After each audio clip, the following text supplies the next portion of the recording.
Muri uyu munsi mbigisha ku byitwa cryptocurrency. Murakaza neza kuri Finance mu Rwanda. Niba uri mu Rwanda kandi ushaka kumenya uko wagura Bitcoin n'izindi cryptocurrencies mu buryo bwizewe, iyi video ni yawe. Uyu munsi ndakwereka ahantu hizewe wagurira cryptocurrency, uko wakoresha mobile money yawe cyangwa banka, uburyo bwo kwirinda scam n'uburiganya, naho wabika crypto yawe mu mutekano uhagije.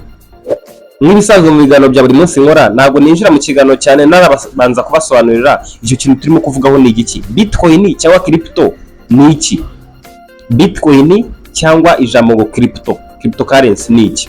Bitcoin ni ifaranga rikorera kuri internet, ridacungwa na banka cyangwa leta, ahubwo rikoresha ikoranabuhanga ryitwa blockchain.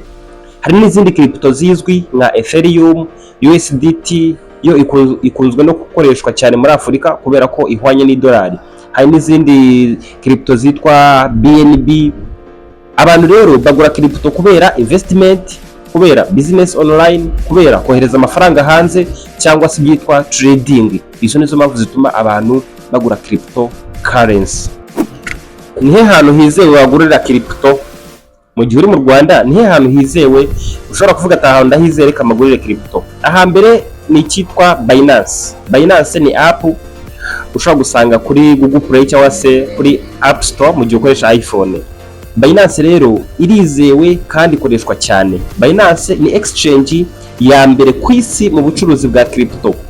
Wakibaza uti bikorwa bite mu gihe ufite Binance?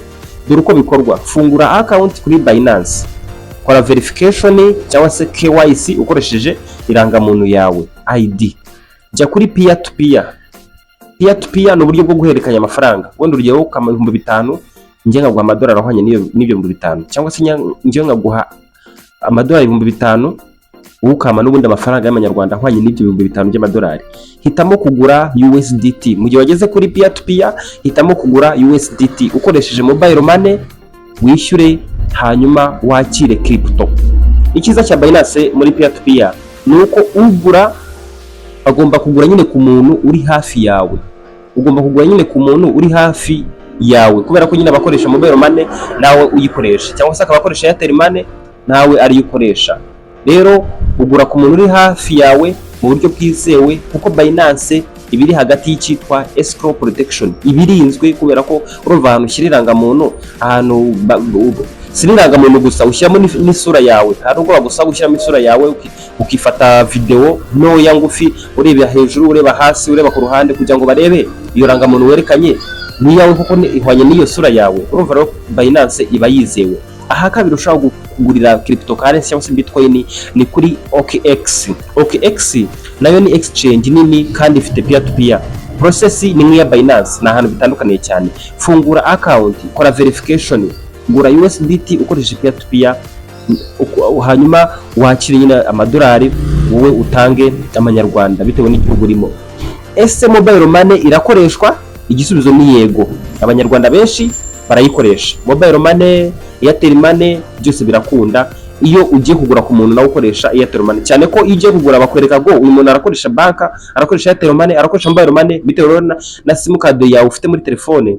Uhitamo nyine niba ari Airtel money niyo uhitamo, niba ari MTN niyo uhitamo.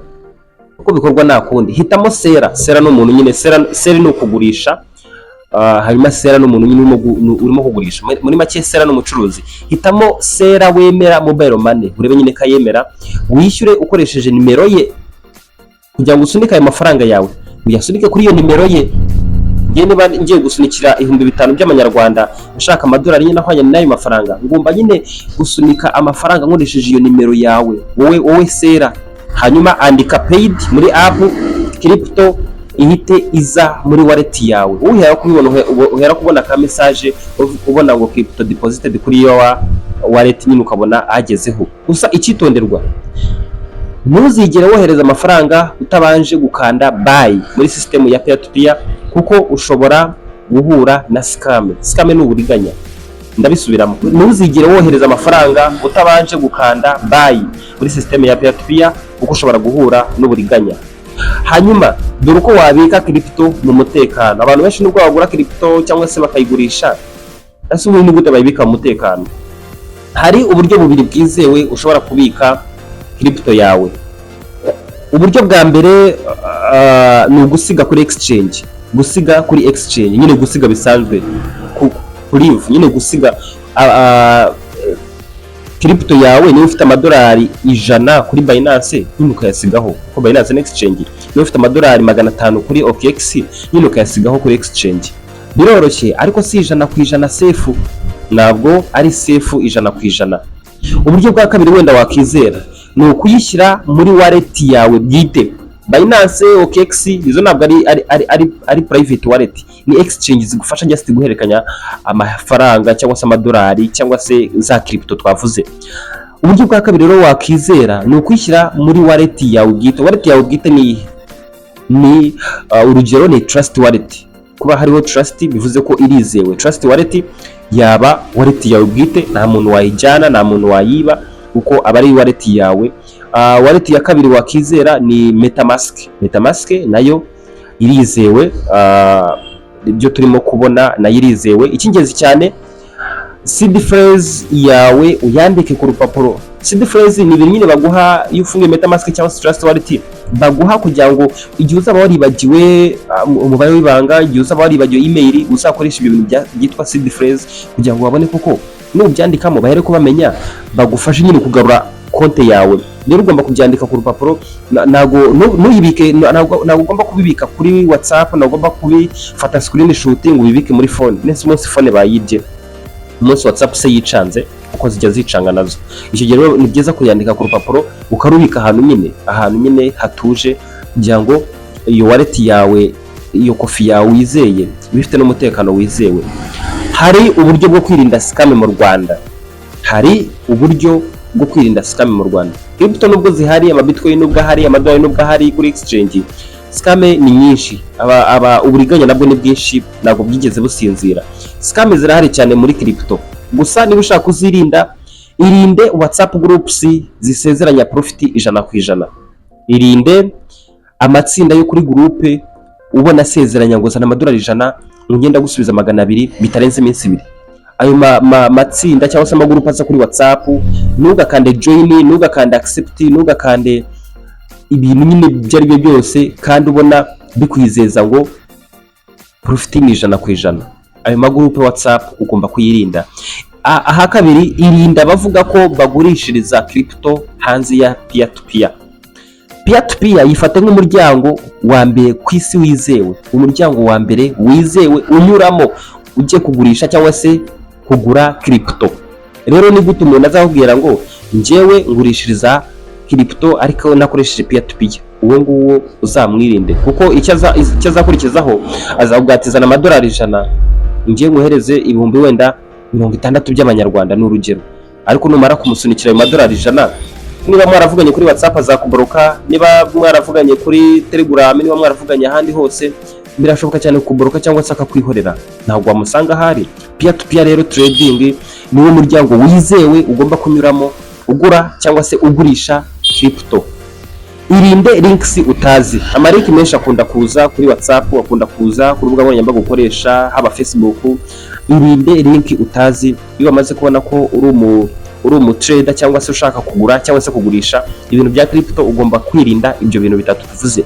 Wibuke crypto ni investment ifite risk. Icyo nacyo ugomba kushibuka. Cryptocurrency ni investment, ni ishoramari ariko rifite risk. Nta muntu wakwizeza profit ihoraho.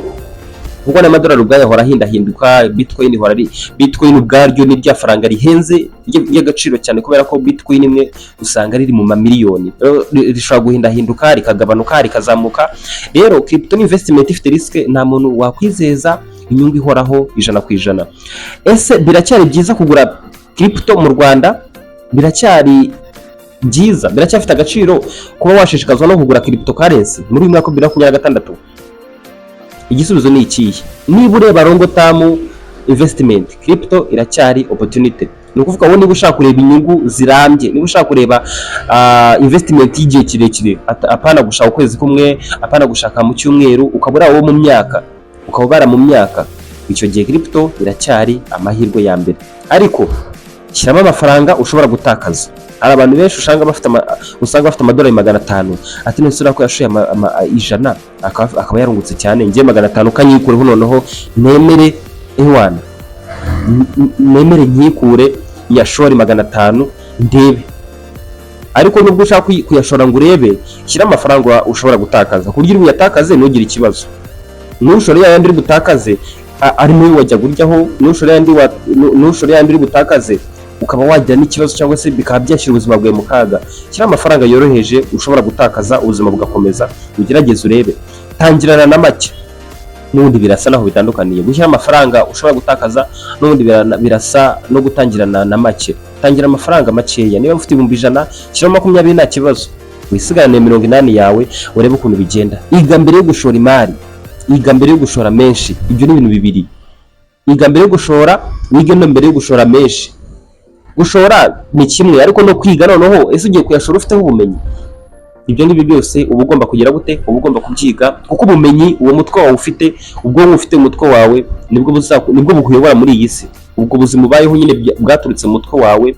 Iyo myenda wambaye wayiguze kubera ubwonko bwawe bwakubwiye ngo uyu mwenda ni mwiza, cyangwa se ndabona nakanaka yarawufite, cyangwa ndabona uhendutse reka bari wongura. Byose biterwa n'umutwe wawe. Uwo mutwe wawe ugomba kuwushyiramo ubumenyi, kuko nibwo bukuyobora. Hanyuma niba video igufashije kanda like, andika muri comment niba ushaka video ikurikira ivuga uko watangira crypto trading mu gihe uri umutangizi. Ese urashaka kubimenya, urashaka kwiga uko watangira crypto trading kandi nta kintu na kimwe uzi, ubimbwiye muri comment zakora video ikurikira. Cyangwa se umbwire niba ushaka uko wakora amafaranga kuri Binance ukashyira kuri mobile money, nabyo nzabibakorereho munabireba. Murakoze cyane, mukande subscribe kandi ukoresha ku muntu uzi uri mu bintu bya Bitcoin cyangwa se cryptocurrency abanze abone iki kiganiro. Duhure mu kiganiro gitaha.